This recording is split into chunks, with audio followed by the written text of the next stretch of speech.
Hordoftoota viidiyoo tanaa harramee siidsii haa ilaallu. Siids namoonni meeqa eerdurooppii tana dalagaa jirtu laata? Eerdurooppii siid jedhamtu kana dalaguudhaaf maaltu nu barbaachisaa? Hayyee eerdurooppii kana irratti hogguu dalagnu haala kamiin dalagna? Akkasumas eerdurooppin siid maal qabdi? Ulaagaa isii hoo beeknaa laata? Mee jalqaba iddoo siid jedhu kana akka seenneen hoom tuqna. Hoom akka tuqneen siid jechuun ishii tana. Siid jechuun sanyii asirra facaafnee sanyii kana guddifachuu, sanyii kana guddisuudhaan walitti qabachuu jechuudha. Namoonni hedduun iddoo kanatti siidii takka qabaachuu, 10 qabaachuu, 100 qabaachuu, 1000 qabaachuu, 10,000 qabaachuu dandeenya.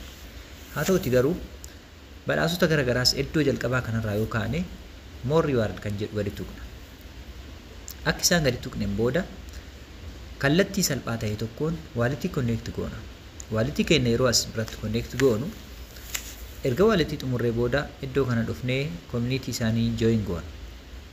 Mee waliin haa hordofnu. Community isaanii join goonee erga xumurree booda seed irratti deebina. Iddoo kana community isaanii join goonee jirra. Dhaqnee Twitter isaanii follow goona. Erga follow goonee booda illee mee walitti haa deebinu. Isaanis haala kanaan erga follow goonee booda ni deebina. Akkamitti CD dalaguu dandeenya kan jedhu tokko isaatiin kan isinitti agarsiisu ta'a.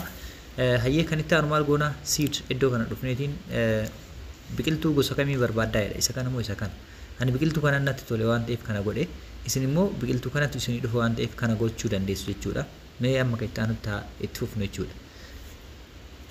Hayyee iddoo kana inni dhufna. Jalqaba irratti boorsaa kana ni tuqna. Boorsaan kun maal qaba laata? Boorsicha gadi tuqna. Boorsicha keessatti tokko CD argannuun tokko ulaagaalee argannootiin ni dalagna jechuudha. Jalqaba irratti warmee arganna.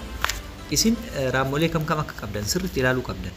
Fakkeenya raammolee kanneen hundaayyuu ni qaba kunoo ofii kiyya. Kanneen hunda isaanii bitee qaba jechuudha.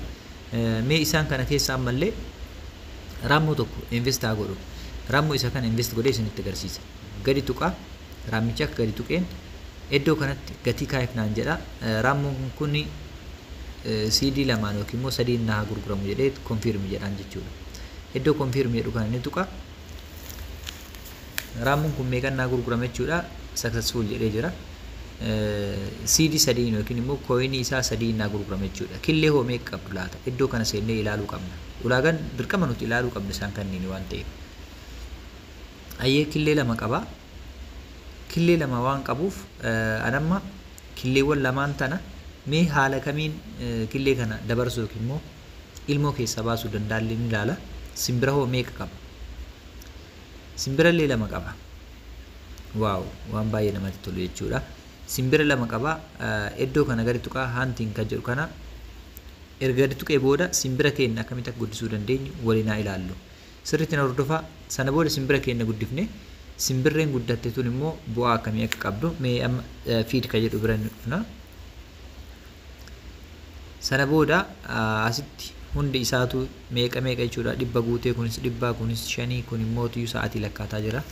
Daqiiqaa 31 booda maal godha? Iddoo kana dhufee simbira kanarra quba kaayee iddoo kanarra tursiisa.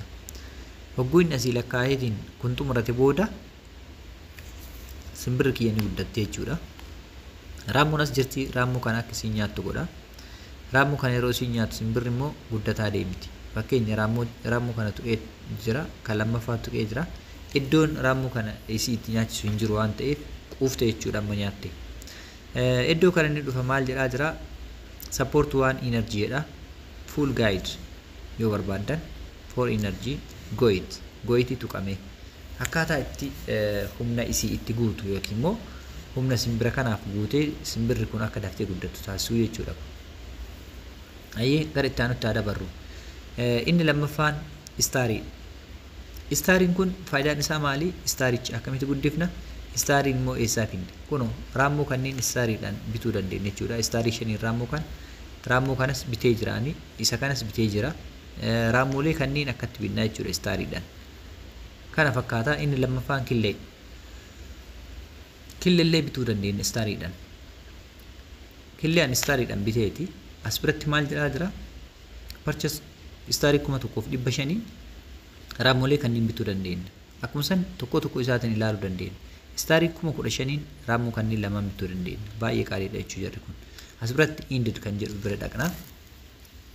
Gara xumuraatti hogguu dhaqnu iddoo kanatti 1,000 kan ture 500tti gadi bu'ee jira jechuudha. Kun kan argaa jirru istaarii 500. CD kana sirriitti guddifachuu hin irraanfatinaa. Sirriitti guddifachuun baay'ee nu barbaachisaa. Booksii kana keessaa seennume.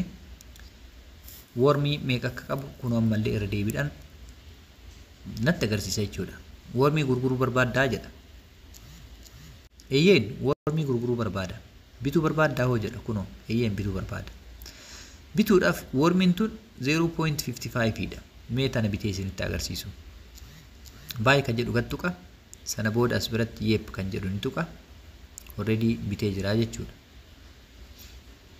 Kan itti aanu hoo raammolee biraas yogguu bituu barbaadan haaluma kanaan oluftanii raammoo bituu barbaadan fakkeenya kana saantima 61 bituu barbaada ni tuqa yeep jedhaani. Raammoo hedduu haala kanaan bituu danda'a jechuudha. Hayyee killee hoo bituu hoo dandeessaa? Eeyyeen killee barbaade ammas keessatti 40 laala 41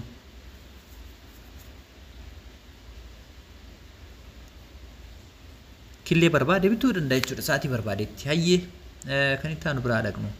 Gurguruu hoo as biratti seel kan jedhu ni tuqna. Killee gurguruu barbaaddaa naan jedha. Eeyyeen killeewwan lamaan kana gurguruu barbaade maal godha? Mee killee jalqabaa tana gadi tuqeetiin haa ilaalu. Killee tana meeqatti gurguruu feetaa? As biratti seel gurguruudhaaf, haachi cabsuudhaaf, simbira keessa baasuuf jechuudha. Transfer namaa erguudhaaf.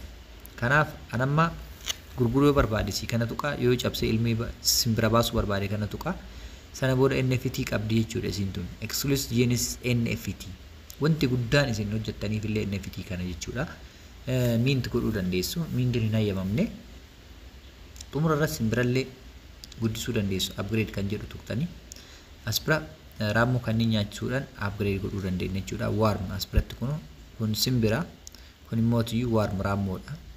Raammolee guddisuu yoo barbaannes haala kanaan guddisuu ni dandeenya jechuudha.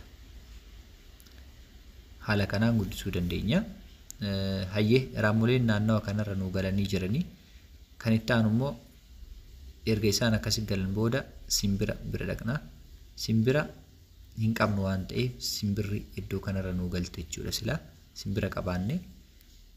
Sana booda maal goonaa simbiraa fi raammoo erga akkatti guunnee booda start jennaan wal nyaattiitiin wal guddiftii ture jechuudha. Kana fakkaata siitsiin siirsii sirriitti dalagaa siirsii keessatti wanti dabalata isin agarsiisu as biratti.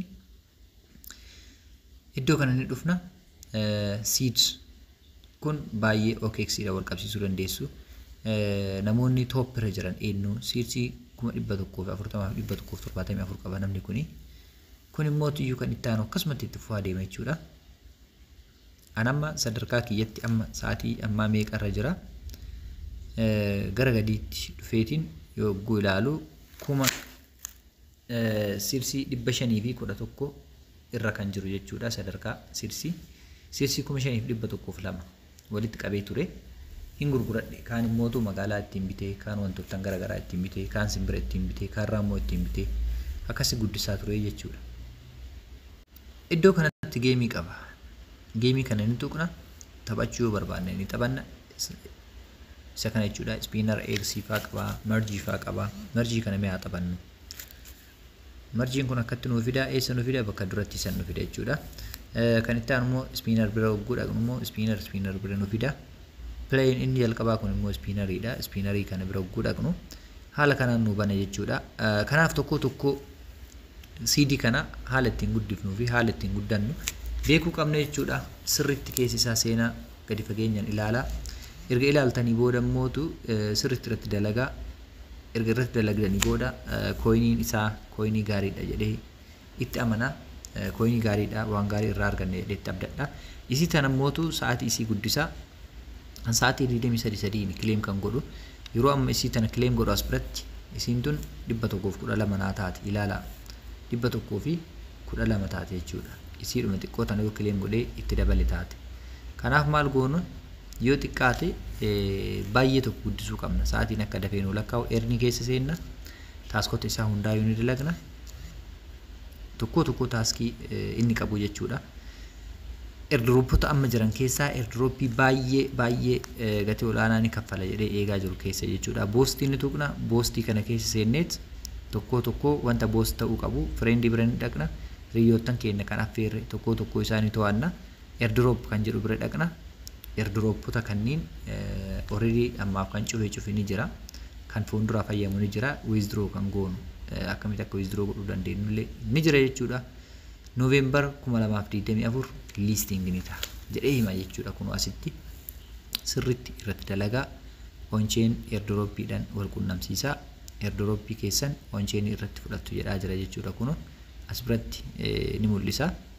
Kanaaf sirriitti irratti dalagaa cimaa jajjabaadhaa. Namoottan affeeraa nama affeeruu irratti immoo xiyyeeffannaa guddaa godhaa. Boost godhadhaa. Boost yeroo gootan sadarkaa keessan daddaftanii guddistanii gara biraatti ce'uu dandeessu jechuudha. Eernu gootanii iddoo kanatti taaskota dalagamuu qabu hundaa dalaguun dirqama isin irratti ta'a jechuudha.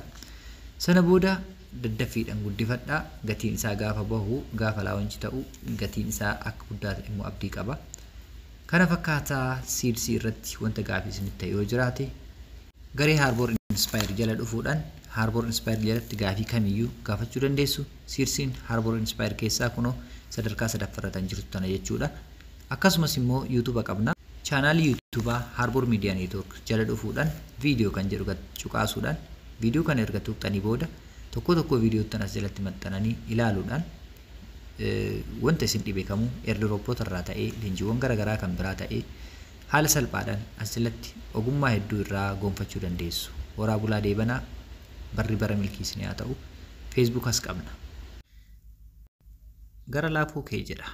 Gama kanaan kara salphaan nu argachuu dandeessu. Oduu odeeffannoo kamiyyuu as jalatti ni maxxansina. Oduu odeeffannoo kanneen dhaqxanii gadi cuqaasuun haala salphaadhaan irraa fayyadamuu dandeessu.